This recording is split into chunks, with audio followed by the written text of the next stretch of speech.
अगर किसी लोकल को यहाँ के मारा जाता है तो जम्मू कश्मीर सरकार उनको 2 करोड़ रुपया उनके घर वालों को मुआवजा दे और साथ में उनके घर के फैमिली के किसी मेंबर को नौकरी दे। किसी नॉन लोकल को यहाँ पे मारा जाता है, किसी मजदूर को मारा जाता है, किसी काम करने वाले को मारा जाता है तो उनको 1 करोड़ रुपया जम्मू कश्मीर सरकार दे और 1 करोड़ रुपया वो जिस स्टेट के रहने वाले हो 1 करोड़ रुपया वो दे। कोई सेना का जवान, अगर कोई पुलिस का जवान, अगर कोई सीआरपी का जवान, अगर कोई बीएसएफ का जवान जम्मू कश्मीर में देश सेवा करते हुए शहीद होता है तो उनके परिवार को 3 करोड़ रुपया जम्मू कश्मीर सरकार की तरफ से मिलना चाहिए, चाहे वो केंद्र सरकार दे चाहे वो जम्मू कश्मीर सरकार दे, क्योंकि जम्मू कश्मीर की सरकार केंद्र की अंडर ही है। किसी नॉन लोकल को, किसी लोकल को, किसी सेना के जवान को, किसी पुलिस के जवान को, चाहे बीएसएफ के जवान को, सीआरपी के जवान को जब मारा जाता है तो 10-15 दिन के लिए ये सब लीडर टीवी में बैठ के डिबेट करते हैं और बड़ी बड़ी बातें करते हैं अपने ड्राइंग रूम में बैठ के। श्रीनगर जहाँ आके करें डिबेट, यहाँ डिबेट करें, यहाँ बैठे, यहाँ पे अपनी डिबेट करें और बोले लोगों के हक के बारे में बात करें। डिबेट चलती है 2 दिन, इस बात में चर्चा होती है, उसके बाद में चाहे जम्मू कश्मीर के क्षेत्रीय दल हो चाहे केंद्रीय दल हो, कोई उन परिवारों के पास नहीं जाता और कोई उन परिवारों को सपोर्ट नहीं होती। और मैं कहना चाहता हूँ मीडिया के माध्यम से आतंकवादियों को कि आप अपना सिस्टम सुधार लो, हालात तो आपके लिए बहुत खराब होने वाले हैं। लोगों को कश्मीर के कहना चाहता हूँ कि आपको उठ खड़े होना चाहिए, आतंकवाद के खिलाफ आवाज उठानी चाहिए। आप आवाज उठाओगे तो आतंकवाद खत्म होगा, अगर आप आवाज नहीं उठाते हो तो हम जम्मू वाले डोगरे जहाँ श्रीनगर आके आतंकवाद के खिलाफ आवाज उठाएंगे, उनसे लड़ाई लड़ेंगे। Arun Sharma, ex president municipal committee Lakhanpur.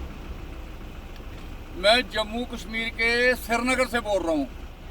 मैं मीडिया के माध्यम से देशवासियों को ये बताना चाहता हूँ कि यहाँ के कश्मीर के बड़े हालत ख़राब है, टारगेट किलिंग की जा रही है और निर्दोष लोगों को मारा जा रहा है। और मैं सलूट करता हूँ सेना के जवानों को, पुलिस के जवानों को, सीआरपी के जवानों को, हमारे आर्मी के जवानों को, बीएसएफ जवानों को। उन्होंने ये पूरे इलाके में अपना पूरा दिन रात करके लोगों की हिफाजत कर रहे हैं और पूरे देशवासियों की सेवा कर रहे हैं। और जहाँ पे आतंकवादियों द्वारा निर्दोष लोगों की हत्या की जा रही है, लोकल की भी की जा रही है, नॉन लोकल की भी की जा रही है। और मैं इस बात की सलूट करता हूँ सेना के जवानों को कि उन्होंने बड़ी बहादुरी से काम कर रहे हैं और हर दिन में 2, 4, 5 आतंकवादियों को डेली वो मार रहे हैं। यहाँ के हालात जो सरकारें दिखाती हैं, चाहे वो क्षेत्रीय दल हो चाहे वो केंद्रीय दल हो, वो जो दिखाते हैं मीडिया में दिखाते हैं वो गलत बोलते हैं, गलत दिखाते हैं। यहाँ हालत बिल्कुल ख़राब हैं। 18 तारीख को मैं सुबह वहाँ से चला था लखनपुर से श्रीनगर के लिए। मैंने कम से कम रास्ते में 500 गाड़ी देखी होगी, 500-600 के करीब गाड़ी देखी होगी, जिसमें छोटी गाड़ियाँ थी, बसें थी, ट्रक थी, कारें थी, जिनमें लोग यहाँ से वापस जा रहे थे। जो लोग मजदूरी करते थे, जो मेहनत करके अपना परिवार का पालन पोषण कर रहे थे और मेहनत करके इलाके की डेवलपमेंट के लिए काम कर रहे थे, चाहे वो किसी कंट्रैक्टर के पास काम कर रहे थे, चाहे वो मजदूरी कर रहे थे, उन लोगों को यहाँ से वापस जाना पड़ा। बहुत शर्म की बात है ये, केंद्र सरकार के लिए भी और जो क्षेत्रीय दल यहाँ के हैं उनके लिए शर्म की बात है। इन आतंकवादियों ने जो अब काम शुरू किया है ना, निर्दोष लोगों को मारने का, ये आतंकवादी कायर हैं, बुज़दिल हैं, चंटाल हैं, जो निर्दोष लोगों को मृत्यु के घाट उतार रहे हैं। और कहीं ये धोखे से, पीठ पीछे से कई बार हमारी सेना और बाकी जो बेल्ट फोर्स के जवान हैं उन पे ये पीठ पीछे से कभी वार करते हैं और उनको शहीद करने में काम करते हैं। और मैं कहना चाहता हूँ केंद्र सरकार से कहना चाहता हूँ कि सख्ती से सीधा क्लियर कट होना चाहिए कि सीधा पाकिस्तान को मुंह तोड़ जवाब दिया जाए। अगर किसी लोकल को यहाँ के मारा जाता है तो जम्मू कश्मीर सरकार उनको 2 करोड़ रुपया उनके घर वालों को मुआवजा दे और साथ में उनके घर के फैमिली के किसी मेंबर को नौकरी दे। अगर किसी नॉन लोकल को यहाँ पे मारा जाता है, किसी मजदूर को मारा जाता है, किसी काम करने वाले को मारा जाता है तो उनको 1 करोड़ रुपया जम्मू कश्मीर सरकार दे और 1 करोड़ रुपया वो जिस स्टेट के रहने वाले हो 1 करोड़ रुपया वो दे, और उनको एक नौकरी जिस स्टेट के वो रहने वाले हो उसकी सरकार, वहाँ की सरकार उनको नौकरी दे। ये अगर कोई सेना का जवान, अगर कोई पुलिस का जवान, अगर कोई सीआरपी का जवान, अगर कोई बीएसएफ का जवान जम्मू कश्मीर में देश सेवा करते हुए शहीद होता है तो उनके परिवार को 3 करोड़ रुपया जम्मू कश्मीर सरकार की तरफ से मिलना चाहिए, चाहे वो केंद्र सरकार दे, चाहे वो जम्मू कश्मीर सरकार दे, क्योंकि जम्मू कश्मीर की सरकार केंद्र की अंडर ही है।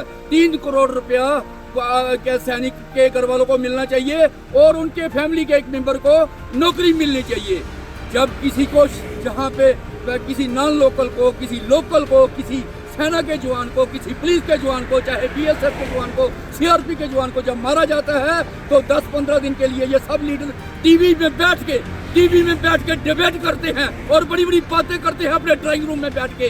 श्रीनगर जहाँ आके करें डिबेट, जहाँ डिबेट करें, यहाँ बैठे, यहाँ पे अपनी डिबेट करें और बोले लोगों के हक के बारे में बात करें। टीवी में बैठ के डिबेट करके 2 दिन डिबेट चलती है, 2 दिन इस बात में चर्चा होती है। उसके बाद में चाहे जम्मू कश्मीर के क्षेत्रीय दल हो, चाहे केंद्रीय दल हो, कोई उन परिवारों के पास नहीं जाता और कोई उन परिवारों को सपोर्ट नहीं होती। यहाँ पे ये सिस्टम है, मैंने देखा है, यहाँ पे सिस्टम है, जहाँ हिंदुओं को भी मारा जा रहा है, जहाँ मुस्लिमों को भी मारा जा रहा है, जहाँ सिखों को भी मारा जा रहा है।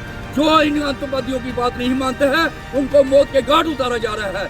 जहाँ ये नहीं है कि किसी एक ही धर्म के लोगों को, जहाँ हर धर्म के लोगों को, जो लोग देशभक्त हैं उनको मौत के घाट उतारा जा रहा है आतंकवादियों द्वारा। और मैं कहना चाहता हूँ मीडिया के माध्यम से आतंकवादियों को कि आप अपना सिस्टम सुधार लो, हालात तो आपके लिए बहुत खराब होने वाले हैं। अब तो लोगों को बड़ा गुस्सा आ रहा है। अगर मैं कहना चाहता हूँ कश्मीर के सारे लोगों को कहना चाहता हूँ कि आपको उठ खड़े होना चाहिए, आतंकवाद के खिलाफ आवाज उठानी चाहिए। आप आवाज उठाओगे तो आतंकवाद खत्म होगा। अगर आप आवाज नहीं उठाते हो तो हम जम्मू वाले डोगरे जहाँ श्रीनगर आके आतंकवाद के खिलाफ आवाज उठाएंगे, उनसे लड़ाई लड़ेंगे। मैं कहना चाहता हूँ केंद्र सरकार से, अगर पाकिस्तान वाले आतंकवादियों को हथियार देते हैं, 47 देते हैं, पिस्टल देते हैं, तो जो लोग जहां आतंकवादियों के खिलाफ लड़ने के लिए श्रीनगर आना चाहते हैं, सरकार उनको एक 47 दे दे और हम आतंकवादियों का मुकाबला करेंगे, डट के मुकाबला करेंगे। ये जो आतंकवादी हैं, ये केंद्र के 2 केंद्रीय दल के और 2 जम्मू कश्मीर के बड़े क्षेत्रीय दल, ये उनकी बी टीम है। जब ये आतंकवादी वारदातें करते हैं, निर्दोष लोगों को मारते हैं और उसके बाद क्या होता है कि हालात खराब होते हैं, और उसके बाद जब हालात खराब होते हैं तो फिर इनको वोट पड़ते हैं। ये इन लोगों की, चाहे वो केंद्रीय दल हो, चाहे वो क्षेत्रीय दल हो, इनकी मिली जुली साजिश है। ये निर्दोष लोगों को मरवाने का काम करते हैं और अपनी वोटों की फसल काटने का काम करते हैं। केंद्र सरकार ने जो जम्मू कश्मीर के लोगों पे अपनी मनमर्जी के कानून थोप दिए हैं और थोपते जा रहे हैं, उससे जम्मू के लोग भी परेशान हैं और श्रीनगर के लोग भी परेशान हैं। लेकिन केंद्र सरकार के जो गलत नीतियों के कारण, जो उनके द्वारा बनाए हुए कानून हैं जो जम्मू कश्मीर के लोगों पे थोपे जा रहे हैं, उसका ये मतलब नहीं है कि लोग आतंकवाद के खिलाफ बोलना बंद कर दें। ये कभी नहीं हो सकता। लोग आतंकवाद के खिलाफ श्रीनगर वाले भी बोलेंगे, जम्मू वाले भी बोलेंगे। इसलिए मैं कहना चाहता हूँ कि अगर केंद्र सरकार ने गलत कानून बना के जम्मू कश्मीर के लोगों पे थोप दिए हैं तो हमारा जम्मू कश्मीर के लोगों का लोकतांत्रिक अधिकार बनता है कि हम विरोध करें, डट के विरोध करें, जैसे किसान कर रहे हैं। किसानों पे काले कानून थोप दिए गए हैं, 1 साल से ऊपर हो गया है, किसानों ने डट के विरोध कर रहे हैं और रोड पे बैठे हैं। मैं कहना चाहता हूं मीडिया के माध्यम से कि केंद्र सरकार की गलत नीतियों के कारण किसान आज रोड पे हैं, किसान परेशान है, मजदूर मजबूर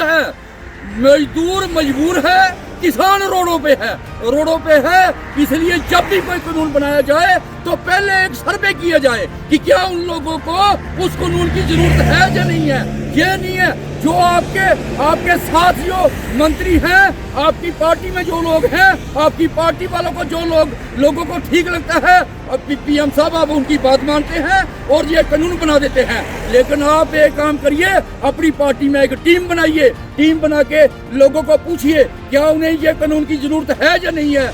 आप अपनी पार्टी के नेताओं की बात मत मानिए, क्योंकि जब वो आपको बताते हैं कि कानून ऐसे बनना चाहिए, आप उस कानून को लागू करवा देते हैं। इसलिए मैं कहना चाहता हूँ कि अगर किसान विरोध कर रहे हैं, किसान रोडों पे हैं, मजदूर स्टेटों को यहाँ से यूटी से मजदूर यहाँ से खाली हो गया। ये पूरा श्रीनगर इलाका, जितनी जहाँ डिस्ट्रिक्टें थी, जहाँ से इलाका पूरा खाली हो गया। दिन रात में लोग यहाँ से अपना सब कुछ जितना उन्होंने काम किया था, यहाँ उन लोगों को पैसे भी नहीं मिले, उनको मजदूरों को पैसे नहीं मिले। गरीब लोग थे, किसी को महीने बाद तनख्वाह मिलनी थी, किसी को 10 दिन के बाद मिलती थी, किसी को 15 दिन के बाद मिलनी थी, किसी को 2 महीने बाद मिलनी थी। कई मजदूर ऐसे गए हैं जिनको अपने पैसे भी नहीं मिले हैं। बड़ी बुरी हालत हुई है। और मैं मीडिया के माध्यम से कहना चाहता हूँ, जो मजदूर जहाँ से इस आतंकवाद के कारण जहाँ से भागे हैं, उन लोगों, उन मजदूरों को, उन स्टेट सरकार, उन स्टेटों में उनकी गिनती की जाए और सर्वे किया जाए। जो लोग यहाँ से परेशान हो गए, मजदूर गए हैं, उनको सरकार की तरफ से मदद दी जानी चाहिए। क्योंकि दिन रात मैंने देखा है जब मैं रोड पे आया, मैंने एक दिन में 500 गाड़ी देखी है। जो लोग जहाँ से निकल के भाग गए हैं, इलाका खाली हो गया है। मैं यही कहना चाहता हूँ कि हिंदुस्तान का मजदूर अगर हिंदुस्तान में काम नहीं करेगा तो वो कहाँ करेगा। इसलिए मैं कहना चाहता हूँ, बिहार वाले जो काम करते थे वो चले गए हैं, यूपी वाले चले गए हैं, छत्तीसगढ़ वाले चले गए हैं, झारखंड वाले चले गए हैं, पश्चिम बंगाल वाले चले गए हैं। बताओ मजदूरी कहाँ करेंगे? एक तो कोरोना की मार से आगे लोगों की हालत बिगड़ी हुई है। दूसरा केंद्र की गलत नीतियों के कारण जो महंगाई बढ़ गई है। आज देखो पेट्रोल का दाम कहाँ पहुँच गया है, डीजल का दाम कहाँ पहुँच गया है, गैस का दाम कहाँ पहुँच गया है, सीमेंट कितना महंगा हो गया है, सरिया कितना महंगा हो गया है, बजरी कितनी महंगी हो गई है, रेत कितना महंगा हो गया है, गाड़ी कोई खरीदे, गाड़ियाँ महंगी हो गई है, गाड़ियों की आखिरी बनाने महंगी हो गई है। हर चीज़ पे टैक्स। लखनपुर से चलो 6 टोल प्लाजे रास्ते में मिलते हैं, हर जगह टोल प्लाजे पे टैक्स दिया जाता है। अगर इतने टैक्स देने के बाद लोग आगे ही परेशान हैं। एक तो सरकार ने जो महंगाई हर चीज़ पे, ये सरसों का तेल खाना बनाने के लिए इस्तेमाल होता है, उसका कितना रेट बढ़ा दिया गया है। ये कैसे खाना बनेगा? सरसों के तेल के बिना कैसे खाना बनेगा? सरसों का तेल सिर पे कैसे आदमी लगाएगा कि सरसों के तेल का आसमान छू रहा है? चाहे सरसों का तेल हो, चाहे पेट्रोल हो, चाहे डीजल हो। हाँ, तरक्की सिर्फ राजनेताओं की हुई है, बाकी महंगाई से आगे लोग परेशान हैं, देशवासी परेशान है, महंगाई से, आतंकवाद से परेशान है। और बाकी मजदूरों की हेल्प की जाए। जय हिंद, जय भारत।